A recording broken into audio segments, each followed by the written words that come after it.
할렐루야. 이 시간 주일 오후 예배 나오신 여러분들을 주님의 이름으로 환영하며 축복합니다. 우리 양옆에 계신 분들께 이렇게 인사하겠습니다. 밖은 춥지만 당신 때문에 따뜻합니다. 인사하겠습니다.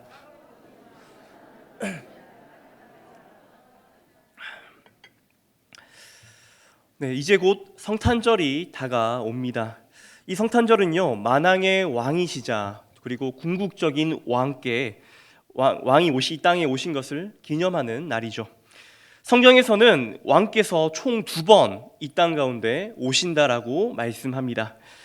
두 번째 오실 때 모든 죄악과 고난과 눈물 그리고 죽음을 없애기 위하여 이 땅 가운데 오십니다. 그때는 능력의 왕, 강한 왕으로 이 땅 가운데 오십니다. 그런데 첫 번째로 이 땅 가운데 왕으로 오셨을 때에는 강한 왕으로 오셨던 것이 아닙니다.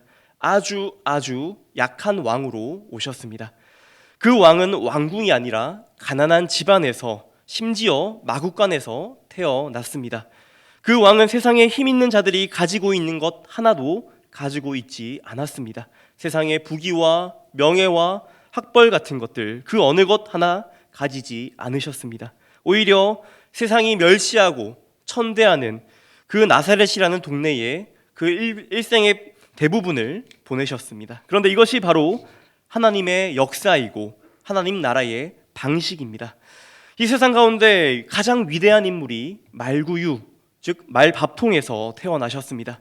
하나님께서 선택하셔서 사용하신 민족 역시 애굽이나 로마나 헬라나 아수르나 바벨론 같은 강한 민족이 아니었습니다. 약하디 약한 유대 민족을 들어 사용하셨죠. 그 거대한 골리앗을 쓰러뜨린 인물 역시도 강하거나 탁월한 인물이 아니었습니다. 어린 목동이 골리앗을 쓰러뜨렸습니다. 장자가 중심이 되는 고대 사회에서 하나님의 선택은 장자가 아닌 경우가 참 많음을 보게 됩니다. 하나님의 선택은요, 가인이 아니라 아벨이었습니다. 이스마엘이 아니라 이삭이었고요, 므낫세가 아니라 에브라임이었습니다. 다른 형들이 아니라 결국은 다윗이었죠. 젊고 아름다운 하갈이 아니라 사라를 선택하셨고요, 야곱에게 사랑받는 라헬이 아니라 레아를 통하여 그 계보를 이어가게 하셨습니다. 하나님께서는 왜 그들을 사용하셨을까요? 왜 하나님은 약한 자들을 사용하고 계십니까? 하나님이 단지 약한 자를 좋아하는 취향을 가지고 계신 것입니까?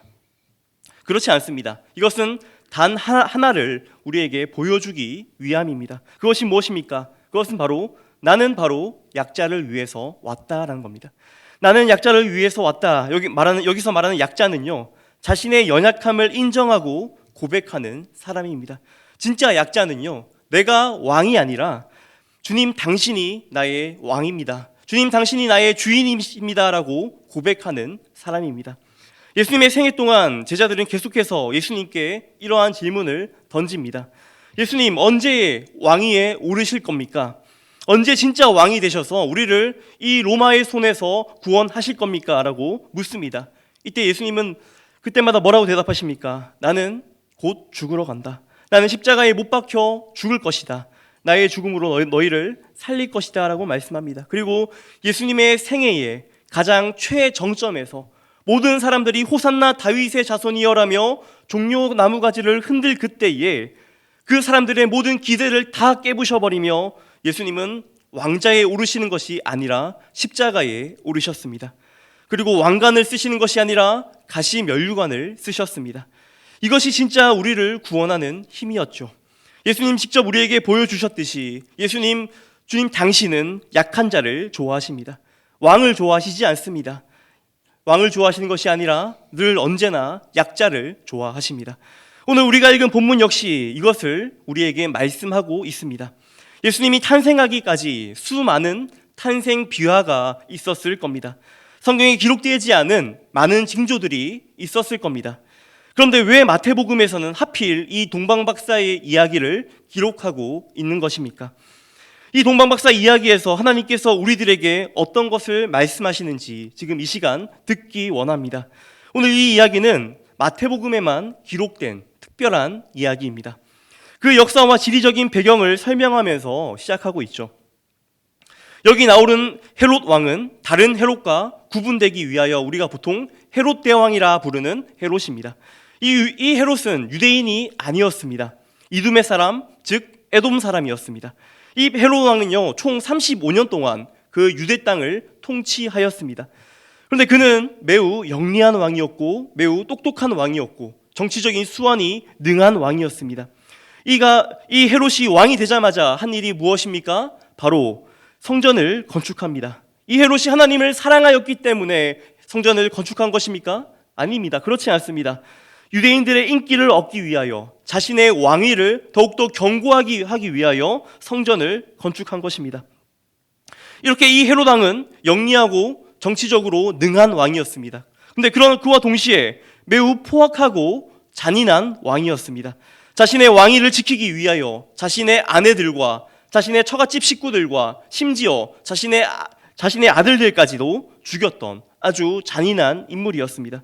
예수님은 이 포악한 헤롯이 왕으로 다스리던 이 동네에 나신 것입니다. 이러한 시대 속에서 동방 박사들이 유대인의 왕을 만나기 위하여 지금 오는 장면이 바로 우리가 오늘 읽은 본문입니다. 많은 사람들이 이 동방 박사의 정체를 궁금해하죠. 동방이라고 하니 저기 중국이나 아니면은 더 동쪽에 있는 대한민국에서 온 것 아니냐는 그런 말도 합니다. 그런데 대부분의 성경학자들은 이들이 페르시아 지역에서 왔을 것이다라고 이야기합니다. 여러 가지 고증들과 또 전승들로 남은 기록들을 보면 이것이 거의 확실하다고 이야기하죠. 그렇다면 페르시아, 즉 성경에서 말하는 바사 제국과 예수님과 도대체 무슨 관계가 있다라는 말입니까? 이는 한 사람이 큰 영향을 미칩니다. 주전 500년경에 바벨론 제국과 페르시아 제국에 큰 영향을 미친 한 명의 인물이 있습니다. 혹시 누군지 아시겠습니까? 예, 바로 다들 아시지만 대답 안 하시는 거라 믿습니다. 바로 다니엘입니다. 다니엘은 높은 관직에 있었던 사람입니다. 또 하늘의 환상을 보며 하늘의 예언을 하였던 사람입니다. 그 밑에는 수많은 점성가가 있었고요, 수많은 학자들이 있었습니다. 이 사람들 모두 다니엘에게 영향을 받았습니다. 특히 다니엘을 모함하던 그 많은 사람들은 모두 다 사자밥이 되었고요. 그리고 다니엘의 세 친구는 금신상에 절을 하지 않았다는 이유로 풀무불에 던져졌지만 그곳에서 살아남았습니다. 이 사실은 그 사회에 큰 영향을 미쳤을 겁니다. 그런 다니엘이, 그 시대에 큰 영향을 미쳤던 다니엘이 아주 결정적인 예언을 하는 것이 다니엘서에 기록되어 있습니다. 다니엘 9장 24절과 25절 말씀 우리 함께 읽겠습니다. 시작. 내 백성과 내 거룩한 성을 위하여 허물이 그치며 죄가 끝나며 죄악이 용서되며 영원한 의가 드러나며 환상과 예언이 응하며 또 지극히 거룩한 이가 기름 부음을 받으리라. 깨달아 알지니라. 예루살렘을 진건 영이 날 때부터 기름 부음 받은 자 곧 왕이 일어나기까지 7 이레와 62 이레가 지날 것이요 중건되어 광장과 거리가 세워질 것이며. 지금 이 말이 무슨 말씀입니까? 선지자 다니엘은 지금 엄청난 예언을 하고 있는 것입니다. 70일에가 지나면은 온 세계가 끝이 날 것이다, 종말이 올 것이다 라는 이야기를 합니다. 그런데 그것이 끝이 아니라 69일에가 지나갔을 때에 아주 특별한 일이 일어날 것인데 그 특별한 일은 누군가가 올 것이라고 말하는 겁니다. 이때 누가 온다고 말합니까? 바로 24절에 기름 부음 받은 자 곧 그리스도가 올 것이다라고 말씀하고 있는 것입니다. 그런데 이래가 무엇입니까? 여기서 말하는 한 이래는 보통 7을 의미합니다. 7로 계산을 하죠. 이렇게 한 이래를 7년으로 계산해서 69이래를 350일 달력으로 우리가 계산을 하게 되면은 476년 정도가 됩니다. 여기에서 아까 이 70일에가 시작될 거라고 했던 그 카운트다운이 되는 그 사건이 무엇이라고 말합니까? 25절에 보니 예루살렘을 중건하라는 영이 날 때부터라고 말씀합니다. 그 사건이 성경에 있습니까? 없습니까? 예, 있죠. 느헤미야 2장 1절입니다. 우리 한번 같이 읽겠습니다. 시작. 아닥사스다 왕 제20년 니산월에 왕 앞에 포도주가 있기로 내가 그 포도주를 왕에게 드렸는데 이전에는 내가 왕 앞에서 수심이 없었더니. 뒤의 내용은 읽지 않았지만 이 본문은 유명한 본문입니다. 아닥사스다 왕이 그 느헤미야로 인하여서 예루살렘 중건이 허락되는 그러한 사건이죠. 이때가 바로 주전 445년 3월 14일입니다. 여기에다가 아까 제가 69일에인 476년을 빼면은 뭐가 나타납니까? 바로 메시아가 언제쯤 대략적으로 나타날 것인지 계산이 된다라는 겁니다. 나중에 기회가 되면 이 다니엘서의 예언을 좀 더 자세히 말씀드리면 좋겠습니다. 이 거대한 제국들에게 어마어마한 영향을 미쳤던 다니엘의 이 예언은 시대가 지나도 흐려지지 않았습니다. 그렇게 결국 이러한 지식을 가진 누가 나타납니까? 동방 박사들이 오랫동안 메시아를 기다렸던 겁니다. 그리스도를 기다렸던 겁니다. 그리고 마침 큰 별이 나타나서 하나님의 인도로 지금 메시아를 경배하러 온 것입니다.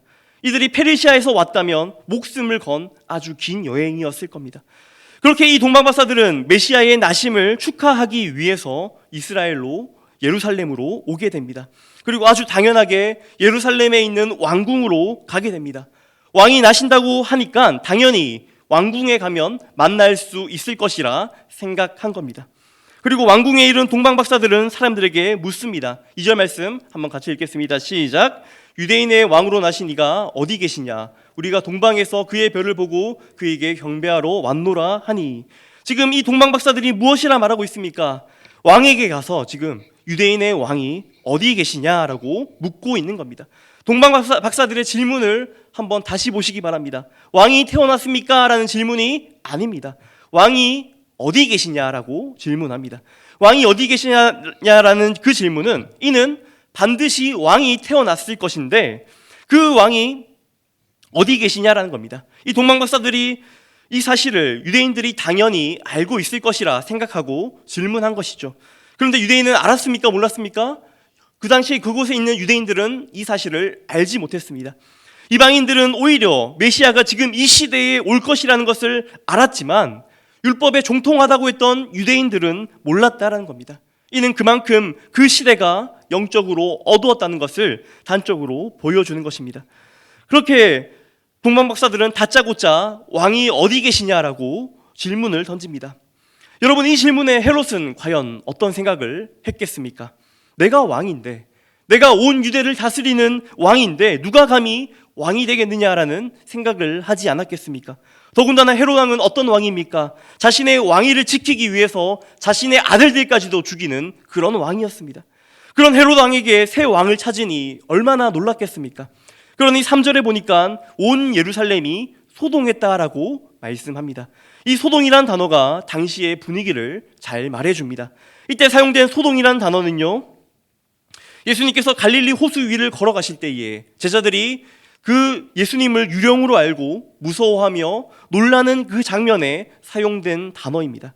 그냥 놀라고 그냥 단순히 놀랐다는 정도가 아니라 영혼 깊은 곳을 근본적으로 흔들어 놨다라는 그런 의미로 쓰이고 있는 것입니다. 당시 유대 예루살렘의 분위기는 메시아를 기다리는 분위기가 아니었습니다. 어떻게 해서든지 헤롯의 눈에 들어서 한 자리 차지해 보려는 그런 사람들로 똘똘 뭉친 그런 곳이었습니다. 헤롯 대왕을 중심으로 특권층과 기득권층이 자리 잡고 있던 그런 곳이었습니다. 더군다나 헤롯 왕은 병적으로 왕위에 집착하는 그런 인물이었습니다. 그는 왕위를 지키기 위해 어떤 것도 다 하는 사람이었죠. 그런 헤롯이 지금 무슨 일을 벌이고 있습니까? 헤롯은 사람들을 이제 불러 모읍니다. 대제사장과 서기관들을 모아서 묻습니다. 그리스도가 어디서 나겠느냐? 그리고 헤롯은 대제사장과 서기관들로부터 그리스도가 베들레헴에서 난다라는 사실을 듣게 됩니다. 동방 박사들은 이 말을 듣고서 베들레헴으로 길을 떠나죠. 그때 마침 그 동방 박사들 앞에 별이 나타나 그들을 인도하게 됩니다. 오늘 우리가 읽은 9절 말씀에 우리 한글 성경에는 없지만 원어 성경에 기록된 단어가 있습니다. 그것이 바로 보라라는 단어입니다. 하나님께서 지금 그 별을 통해서 우리가 그 별이 어떤 모습이었는지 모르지만 지금 그 별을 통해서 동방 박사를 인도해내고 계신 것입니다. 이 박사들은 그 별을 쫓아갔고 마침내 그 별이 예수님이 있는 곳에 머물렀습니다. 그때 박사들의 반응은 어땠다고 말합니까? 10절 말씀 한번 같이 읽겠습니다. 시작. 그들을 보고 크게 기뻐하고 기뻐하더라. 이들이 그냥 기뻐했다라고 성경은 말하지 않습니다. 기뻐하고 기뻐했다라고 말씀합니다. 이렇게 반복되는 것은 성경에서 무언가를 강조할 때 쓰는 표현이죠. 이는 그냥 기쁜 것을 말하지 않습니다. 정말 뛸 듯이 기뻤고 기뻐서 어쩔 줄 몰랐다는 그런 표현인 겁니다. 도망 박사들이 왜 이렇게 기뻐했을까요? 이는 그저 그 먼 길을 천신만고 끝에 도착해서 그런 성취감이 아니었습니다. 흔히 볼 수 없는 특별한 신비한 체험을 해서 느낀 기쁨이 아니었습니다. 아름다운 별을 보고 매료되어서 황홀감을 느낀 그런 기쁨이 아니었습니다. 그런 사소한 것들이 아니었단 말입니다. 그럼 어떤 것이었습니까? 드디어 그토록 찾고 찾았던 왕을 만났기 때문입니다. 다니엘이 예언한 진짜 기름 부음 받은 자 그리스도를 만났기 때문입니다. 사랑하는 성도 여러분, 진짜 왕을 만나면요, 다른 그 모든 것들은 전부 사소하게 느껴질 수밖에 없습니다. 왕이신 예수님을 진정으로 만나게 되면 세상에 속한 그 모든 것들이 전부 사소하게 느껴집니다. 왕이신 예수님을 만나서 기쁨으로 충만해진다면 그 앞에서 그 어떤 일도 전부 다 작게 느껴집니다. 아무것도 아닌 일이 되어집니다. 아무리 밝은 불빛이 있다 하더라도 환한 대낮에 가면은 그 불빛의 의미가 없습니다. 가장 큰 기쁨이 있다면 우리가 인생에서 느끼는 그 다른 기쁨들은 별로 중요하지 않다라는 겁니다. 이제 드디어 동방 박사들이 예수님을 만나는 장면입니다. 11절입니다. 11절 말씀 같이 읽겠습니다. 시작. 집에 들어가 보배압을 열어 황금과 유향과 모략을 예물로 드리니라. 이제 드디어 동방 박사들이 이 예수님의 집으로 들어갑니다. 그런데 조금 이상하지 않습니까? 누가복음에서 보면은 예수님이 태어나신 곳이라면 우리가 흔히 마구간이라고 알고 있습니다. 그리고 누일 곳이 없어서 마일 구유에 뉘었다라고 분명히 말씀하고 있습니다. 그런데 지금 이 마태복음에서는 어디라고 기록됩니까? 집이라고 기록되어 있습니다. 이는 성경이 지금 다른 이야기를 하는 것입니까? 그렇지가 않습니다. 누가복음에 기록된 사건이랑 오늘 본문의 마태복음의 사건은 그 시기가 다릅니다. 동방 박사들이 예수님을 방문한 시기는 로마 황제가 호적을 명한 후, 즉 인구 조사가 끝난 어느 정도 시간이 지난 시기입니다. 그러니까 동방 박사들이 찾아온 이 사건은 누가복음의 목자들이 아기 예수님을 찾아온 사건 조금 뒤에 있었던 사건인 것이죠. 이제 박사들은 집에서 아기와 마리아가 함께 있는 것을 봅니다. 그리고 아기 예수님께 경배하며 3가지 예물을 드립니다. 황금과 유향과 몰약을 드리죠. 황금은 그때나 지금이나 가장 진귀한 보물입니다. 유향은요, 나무에서 추출한 향기 나는 송진입니다. 몰약은요, 나무에서 추출한 향기로운 수액입니다. 기름을 섞어서 쓰면은 그 당시 최고의 그런 향신료였습니다. 이 3가지 예물을 무엇으로 상징한다라고도 말할 수 있겠지만 우리가 이 본문에서 보아야 하는 것은 지금 박사들이 그 먼 길을 이 귀한 예물을 준비해서 예수님께 드렸다라는 겁니다. 그들은 왕을 만나기 위해서 훨씬 이전부터 준비했고요, 합당한 태도로 지금 왕께 나와서 경배하고 있는 것입니다. 우리는 여기서 2가지 모습을 볼 수가 있습니다. 헤롯과 동방 박사 둘 모두 다 왕을 찾습니다. 그런데 그 목적이 지금 완전히 다르지 않습니까? 헤롯은 왕의 나심을 알고 그 왕을 죽이려 하고 있습니다. 그러나 동방 박사는 그 먼 길을 왕을 찾아와서 경배합니다. 또 헤롯은 바로 옆에서 메시아가 나셨음을 전혀 알지 못합니다.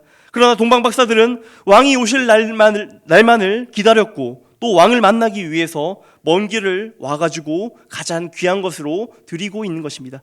이런 대조된 모습은 예수님이 나셨을 때부터 시작되어서 계속해서 이어집니다. 예수님을 만난 사람들은 둘 중 하나를 선택하는 것입니다. 예수님을 받아들이든지 아니면 예수님을 거절하든지 선택한다라는 겁니다. 그 어떤 사람도 예외가 없습니다. 그 어떤 사람도 예수님을 만날 때 나오는 반응은 이 2가지밖에 없다라는 겁니다. 오늘 동방 박사들은 어떻게 했습니까? 예수님을 왕으로 경배하고 있습니다. 그런데 헤롯은 어떻게 하고 있습니까? 예수님을 경쟁자로 여기고 이 경쟁자를 죽이려 하고 있습니다. 중간은 없습니다. 왜 그렇습니까? 왜 이렇게 반응이 극단적으로 나뉠까요? 왜냐하면 이것은 예수님이 누구신가에 대한 인간 근원적인, 인간 본연적인 선택이기 때문입니다. 예수님이 누구십니까? 오늘 본문에서 예수님께 대하여 어떻게 말씀하고 있습니까? 그분은 유대인의 왕으로 나신 분입니다. 그분은 옛적부터 말씀하신 기름 부음 받은 자, 곧 그리스도이십니다. 그분은 이스라엘의 목자로 오시는 자, 다스리는 자, 통치하시는 자입니다. 결국 예수님은 옛적부터 하나님이 약속하셨던 진짜 왕이라는 사실입니다.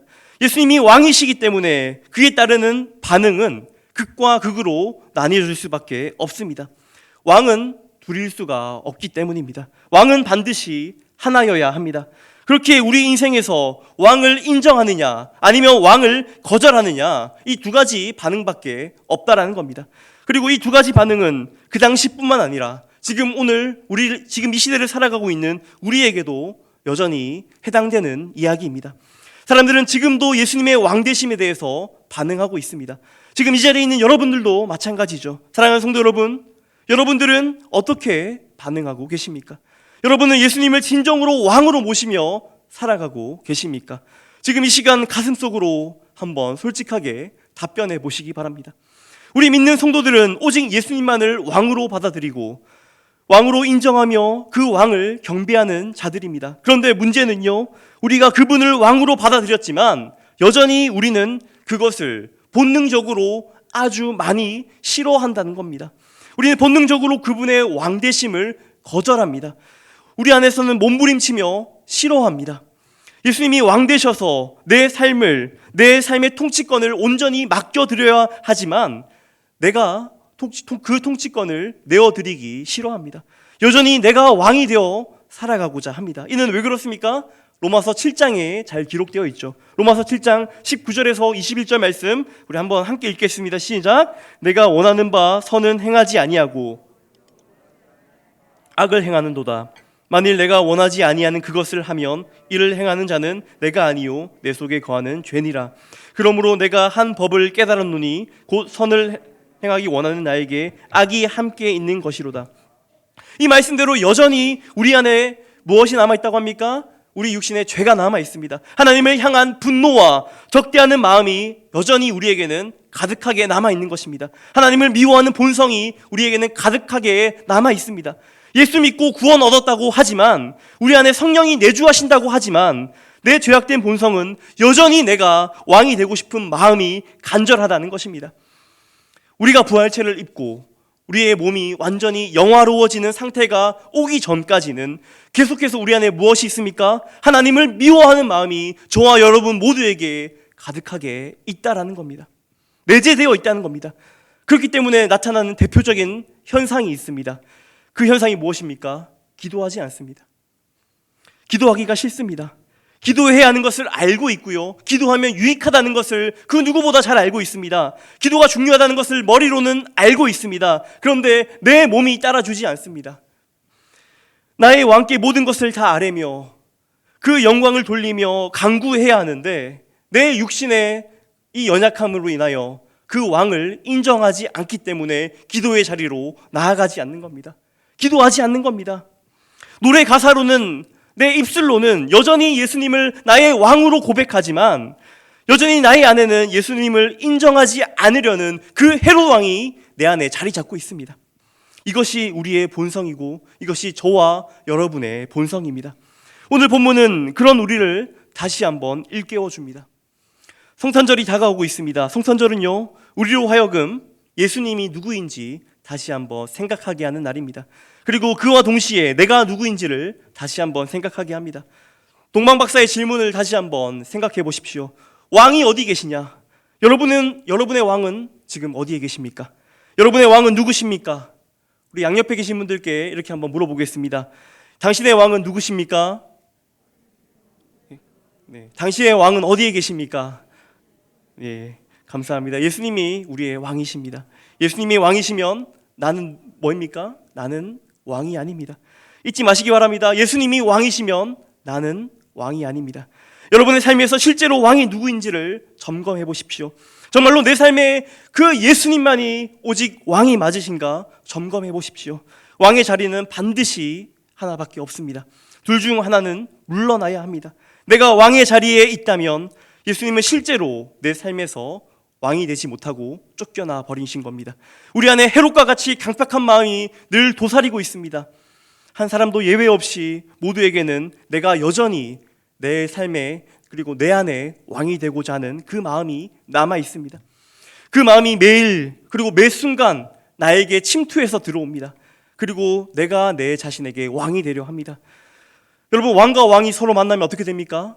싸움이 일어납니다. 반드시 싸움이 일어납니다. 싸움이 일어날 수밖에 없습니다. 내 안에서 계속해서 싸움이 일어나는데 내 마음은 전쟁터가 됩니다. 이 전쟁은요, 우리의 힘만으로는 절대로 이길 수 없습니다. 주님의 도우심을 구하며 어떤 방법으로든 주님께 나아가기를 힘쓰셔야 합니다. 주님 앞에 나아가기 위하여, 주님을 만나기 위하여, 주님을 경배하기 위하여 우리는 희생해야 하는 것들을 희생하고 포기해야 하는 것들을 포기하고 헌신할 수 있는 것을 헌신해야 합니다.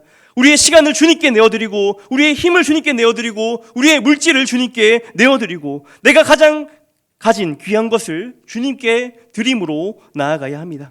특별히 내일부터 월요일부터 수요일까지 부흥회가 진행됩니다. 우리의 일상이 참으로 바쁘고 힘듭니다. 그리고 너무나 고됩니다. 그리고 사업이나 장사를 하시는 분이 있다면 그 시간을 비우면 금전적인 손해로 다가오실 수도 있을 겁니다. 그러나 우리가 그런 것들을 희생하고 헌신하며 나아가는 것이야말로 우리 주님을 왕으로 인정하며 나아가는 것입니다. 주님을 만나고 주님을 높이는 그 일에 여러분들의 마음을 쓰시기를 바랍니다. 주님을 만나는 그 일에 여러분들의 삶 가운데 최우선순위로 두시기를 바랍니다. 그렇게 할 때에 우리는 주님으로부터 오는 그 힘을 받아 누릴 수가 있습니다. 그 힘을 가지고 그 전쟁과 같은 그 왕위 쟁탈전에서 승리할 수가 있습니다. 그러니 삶의 매 순간마다 내가 왕이 아니라는 그 사실을 기억하시기 바랍니다. 그리고 진정한 왕이 누구신지 생각하십시오. 오늘 헤롯이 동방박사들에게 했던 그 질문, 왕이 어디 계시냐? 이 질문을 매일같이 나에게 던지시기 바랍니다. 나의 왕은 오직 우리 주 예수 그리스도밖에 없습니다. 이 고백이 우리 평생의 고백이 되기를 소원합니다. 나의 왕은 오직 예수님밖에 없습니다. 이 고백으로 평생을 살아내시는 우리 모든 진교교회 성도님들 되시기를 주님의 이름으로 축원드립니다. 이 시간 함께 기도하시겠습니다.